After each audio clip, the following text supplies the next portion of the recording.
जी, तो बहुत महत्वपूर्ण पॉइंट रखे हैं आपने वीरेंद्र जी। मैं आता हूँ अजय शुक्ला जी आपके पास। आप अपने आप को अनम्यूट कर लीजिए। मोदी जी की सबसे बड़ी एक चिंता ये है कि उन्होंने पिछले 8 सालों में विदेशों में अपनी एक छवि को गढ़ लिया है।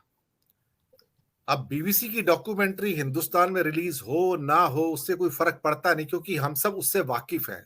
सारे 140 करोड़ लोग उससे वाकिफ है कि 2002 में घटा क्या था, इतिहास क्या था, वो हमें पता है, विदेशियों को नहीं पता है। हो सकता है कुछ हिंदुस्तानी वहां हल्ला गुल्ला करेंगे कि कहेंगे ये हमारे नेता की छवि बिगाड़ने का प्रयास करेंगे, लेकिन वो वहां की मेजोरिटी नहीं है। जो वहां के सो कॉल्ड इंडियन वहां पे रहते हैं, डायस्पोरा, वो वहां की मेजोरिटी नहीं है। बीबीसी अपना पार्ट 2 रिलीज करने से पहले कोई हमसे कंसल्ट थोड़ी करने वाली है। उनको पार्ट 2 रिलीज करना है, वो करेंगे। अब वो चैनल 1 पे करें, 2 पे करें, 4 पे करें, जो भी उनकी मर्जी, उनके अपने चैनल सिस्टम्स हैं। और बाकी दुनिया में भी जो उनके अरेंजमेंट है चैनल्स के साथ में, या जो भी इस किस्म के यूट्यूब पे सब जगह दिखाया जा रहा है, पूरी दुनिया में अवेलेबल है। सिर्फ भारत में तो ब्लॉक किया गया है, बाकी तो सारी दुनिया में अवेलेबल है। बांग्लादेश के अंदर अवेलेबल है, पाकिस्तान में अवेलेबल है, नेपाल में अवेलेबल है। आप जाके वहां पर देख सकते हैं। तो अब उसको तो रोका नहीं जा सकता ना। जब एक बार को इंफॉर्मेशन डिससेमिनेट होनी शुरू होगी तो सब जगह पहुंचेगी। वो कहते हैं ना कि बात निकलेगी तो दूर तलक जाएगी। तो वैसे भी वो डॉक्यूमेंट्री इंडियन ऑडियंस के लिए थोड़ी है, वो तो फॉरेनर्स के लिए है। तो BBC has succeeded, controversy create कर दी, सक्सीड कर दिया, क्योंकि अब वो डॉक्यूमेंट्री फॉरेन में सब लोग देखेंगे। जरा देखिए मोदी क्वेश्चन है क्या। पर हाँ, इतिहास में जो लिखा जाना था वो लिखा जा चुका है, अब वो मिटेगा नहीं। अजय शुक्ला जी।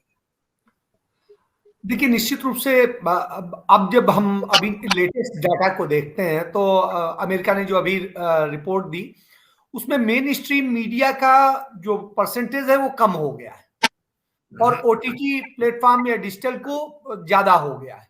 तो ऐसी स्थिति में यदि डिजिटल पे कोई चीज रिलीज हो रही है और उसके अलावा मेन स्ट्रीम में भी उनके में जा रही है तो उस स्थिति में तो कितने बड़े पहुंचेगी, सबसे बड़ी चीज। दूसरी चीज ये है कि दुनिया में जो सबसे ज्यादा रिलायबल मीडिया है वो बीबीसी को माना जाता है। तो उसकी अपनी विश्वसनीयता और उसके जो मानदंड है वो हिंदुस्तान में तो कम से कम कोई मीडिया संस्थान नहीं उसे पूरा करता है। और दुनिया स्तर का वो अपना मानदंड रखते हैं, वो अपनी सरकार को भी नहीं छोड़ते, उनकी सरकार की हिम्मत भी नहीं है कि बीबीसी को इंटरफेयर कर दें। तो सबसे बड़ी चीज ये है। तो इस स्वतंत्रता के बाद में भारत में नहीं दिखाया जाए और क्या हो, क्योंकि भारत में कौन नहीं जानता है और वो खुद कहते हैं। आप तो गुजरात के हैं और गुजरात के मतलब सारी चीजें आप वाच कर रहे हैं। तो उस स्थिति में आपने देखा कि अभी विधानसभा चुनाव के दौरान उन्होंने तो खुद ही बखान किया कि हाँ हमने ये किया, हम ये न करते तो आपका ये हो जाता वो हो जाता, इसी नाम पे तो वोट लिया है। तो साहब अपनी बात को आप यहां पे क्या बताएंगे। अब स्थिति है जहां आप एक नैरेटिव गढ़ने की कोशिश कर रहे थे कि नहीं नहीं साहब हमें तो हिंदुस्तान के सुप्रीम कोर्ट ने राहत दे दी और ऐसी स्थिति में हमारे ऊपर गलत आक्षेप था। पर तो सर आप अमित शाह ने इलेक्शन में कहा भी था कि हमने 2002 के अंदर करके दिखाया है।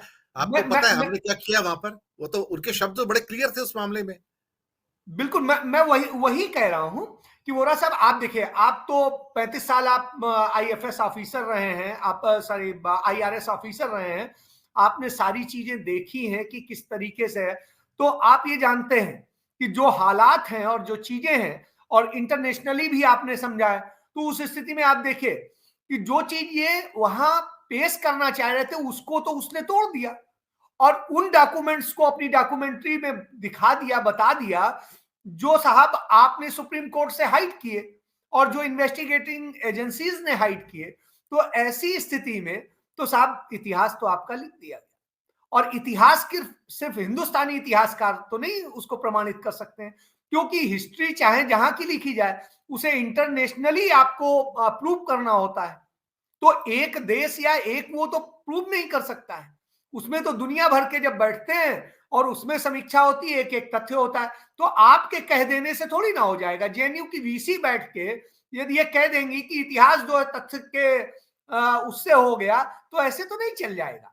इतिहास तो अपनी हर चीज को आप बताइए, ईसा पूर्व 350 साल ईसा पूर्व अरस्तु हुए और अरस्तु के बिना आज यदि आप बात करते हैं यूनान की या उधर की, तो आप बताइए अरस्तु के शब्द आज हम याद करते हैं इतने सालों बाद, इतनी शताब्दियों बाद। तो क्या अरस्तु को आप भूल सकते हो? कोई भगवान तो थे नहीं, कोई बहुत बड़े रिचेस्ट और उसके वो भी नहीं थे, ना कोई बहुत बड़े संत थे, ना बहुत बड़े कोई राजा थे या शासक थे, तो कुछ भी तो नहीं थे, एक विचारक मात्र थे।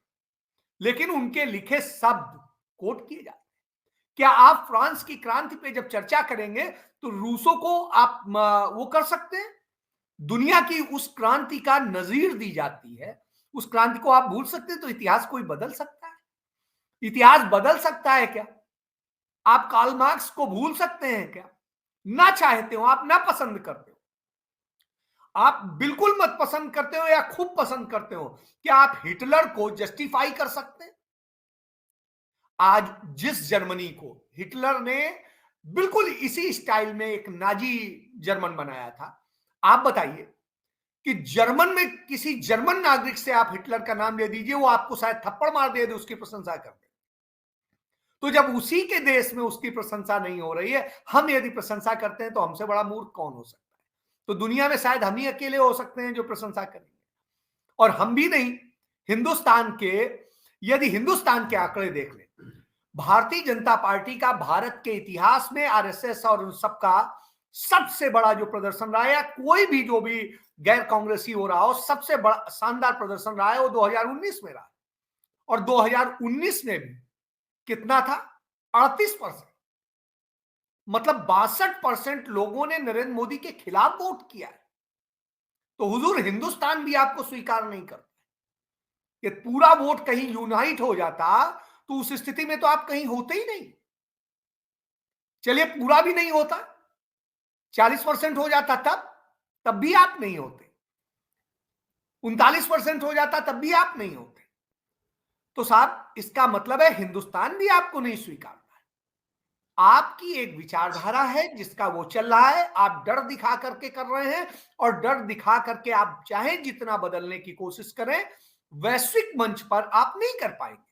और जो आप पेश करने की, आप एक बात बताइए, G20 की अध्यक्षता मिलने के बाद में पूरे हिंदुस्तान में तमाम जगह पे तमाम आयोजन किए जा रहे हैं। हमारे यहाँ चंडीगढ़ में भी परसों 5 स्टार होटल है हयात, उसमें एक प्रोग्राम, इसी तरह जयपुर में हुआ भी, हमने देखा, और सारी चीज। अब आप एक बात बताइए, पूरी G20 में 19 देश मेंबर है, और 19 देशों में अभी इसके पहले जिस देश के पास था, इंडोनेशिया के पास, वो कितनी बड़ी ताकत या कितना बड़ा देश, वो अध्यक्ष था।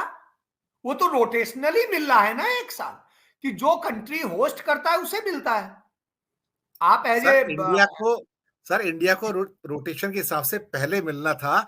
इंडिया ने रिफ्यूज किया है उसको एक साल, ताकि उसको G20 2023 में पड़े, वो इलेक्शन के साथ कोइंसाइड करके फायदा उठाया जाए। बिल्कुल बिल्कुल, मैं वही आ रहा था, मैं यही कहने जा रहा था कि आप देखिए, तो आपकी कोई उपलब्धि नहीं है, लेकिन उपलब्धि थी।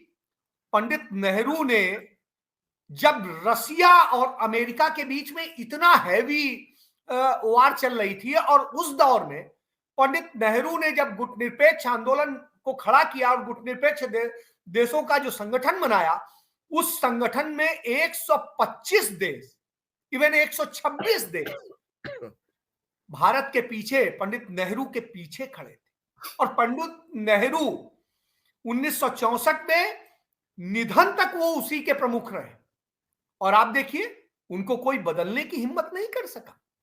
श्रीमती गांधी, सर वही तो प्रॉब्लम है इनको, कि समिट तो नैम का ही हो रहा है, पर ग्लोबल साउथ के नाम से हो रहा है, क्योंकि नैम बोलने में तकलीफ है, वो नेहरू जी के साथ जुड़ा हुआ है ना। जी जी, तो मैं वही कह रहा हूं। और श्रीमती गांधी जिस समय प्रधानमंत्री थी, क्या कहा गया था? गूंगी गुड़िया। और उस गूंगी गुड़िया ने जो किया हिंदुस्तान के इतिहास में, क्या दुनिया के इतिहास में कोई नहीं कर सका। उस महिला ने विश्व का भूगोल बदला था। चाइना को भारत ने हराया था उनके नेतृत्व में।